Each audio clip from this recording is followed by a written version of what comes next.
Hello guys, welcome back to my channel. Hello guys, আজকে আমার ছেলে কিছু বলবে।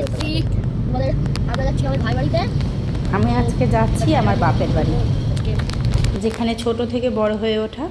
এটা আমাদের কালী মন্দির। আজকে গিয়ে দেখি একটা সারপ্রাইজ হয়ে গেছি পুরো নিজেই। আমার বনুর আজকে অ্যানিভার্সারি ছিল। আজকে বনুর অ্যানিভার্সারি ছিল, তো কিছু রান্না বান্না আয়োজন করা হয়েছে। ছোটো আমি এখানে চা করছে, পাতোড়া হচ্ছে। এটা আমার দিদা, আমি মা বলে ডাকি। ইনি আমাকে ছোট থেকে বড় করেছে, ইনি আমার কাছে সব। তো এখানে কেক কাটা হচ্ছে। এই যে কোনো কিছু হলে এই ছোট্ট পুচকে খুদি ভীষণ আনন্দ পায়, কেক কাটবে।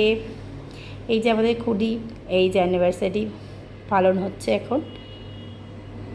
বনু আর বনুর পর ওরা খুব ভালো থাকুক। 2 বছর, এইটি 2 বছর হলো। আমরা সবাই খুব মজা করেছি।